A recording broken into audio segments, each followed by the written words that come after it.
I've already loaded the data for this problem into StatCrunch. I wanted to go over several things that you might find that you need to do. If you find that they're asking you to find the critical values of the correlation coefficient R, the easiest way to do that, because StatCrunch does not have, that I've been able to find, a calculator that will give you R values. But if you'll just pull up this table, N is going to be the number of data points. In this case, we've got 5. This problem wants us to use a significance level of 0.05.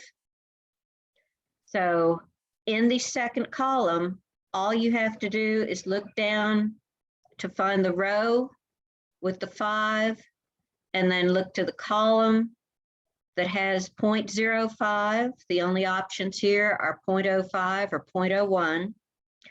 This is 0.878. So the R values, the critical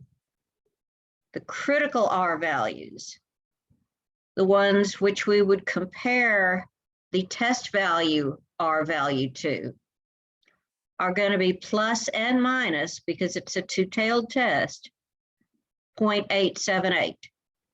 If all you need is the R value for this, or the probability for that R value, if you will go to Summary Stats Correlation, highlight the columns, hit Compute.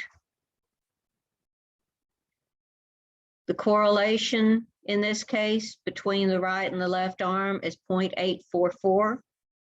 So the R value for this particular problem would be 0.84. Well, actually, if we went 3 decimal places, 845. Because this is actually smaller than the critical value, this indicates that we are going to have no correlation in this case.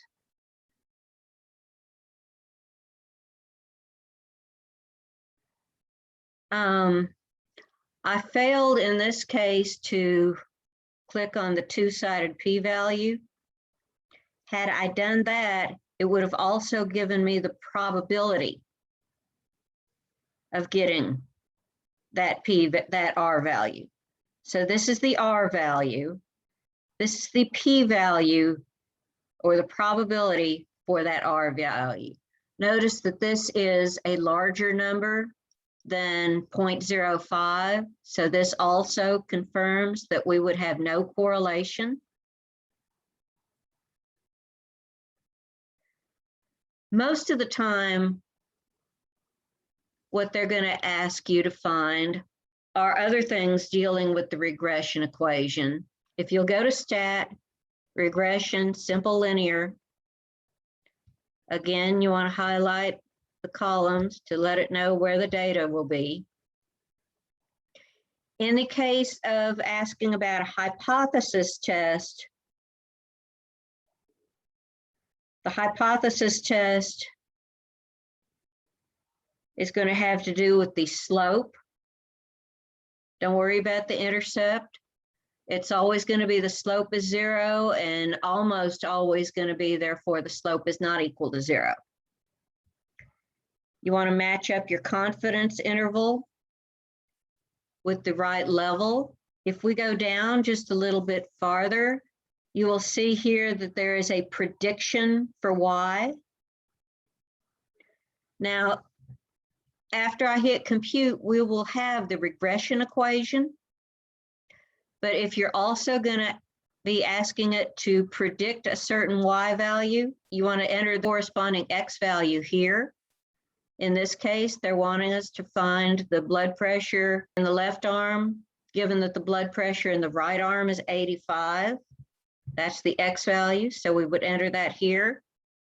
Again, that's for a 95% confidence level in this case.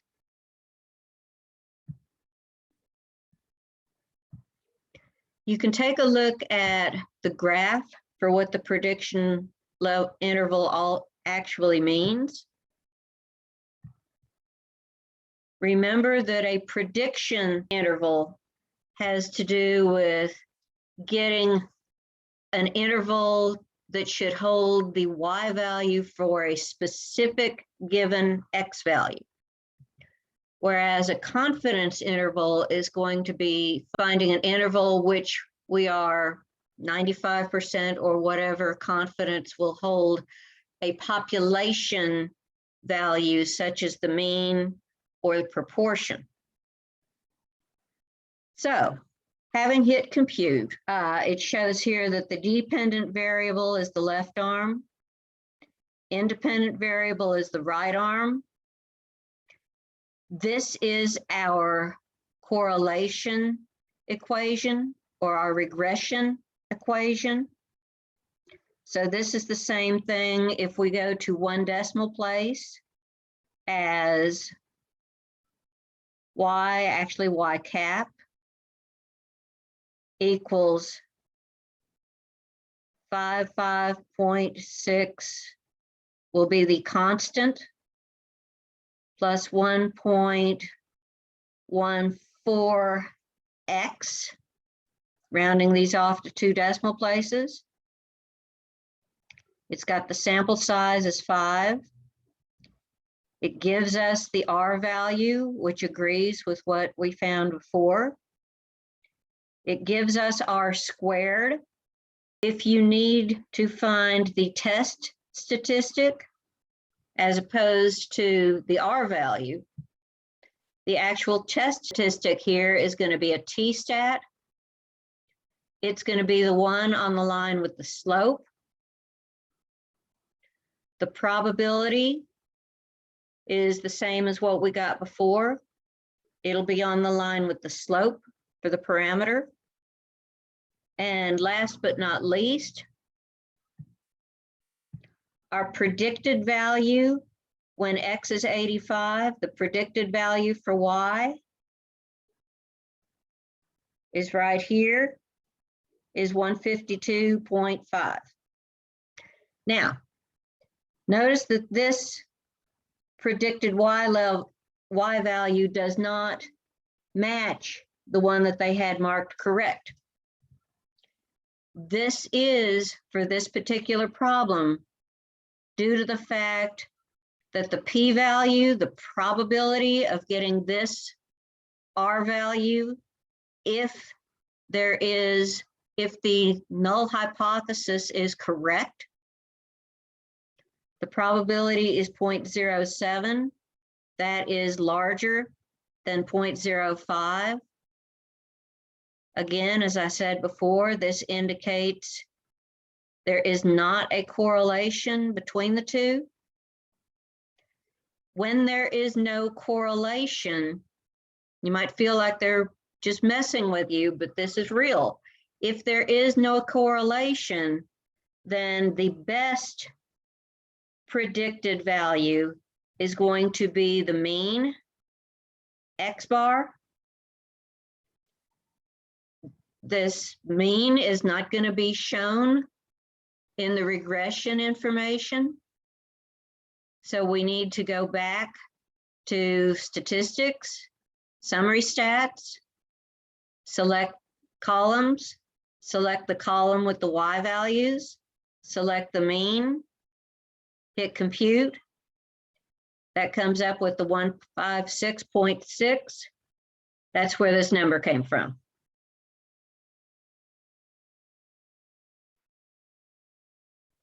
So this is X bar,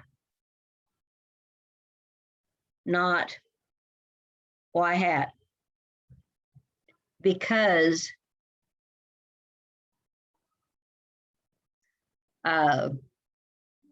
the R was greater than the critical R,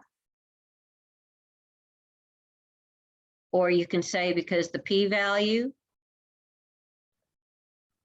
was greater than 0.05. However you want to look at it, this was determined to not have any correlation, so that means you want to use the mean, not the Y value from the regression equation.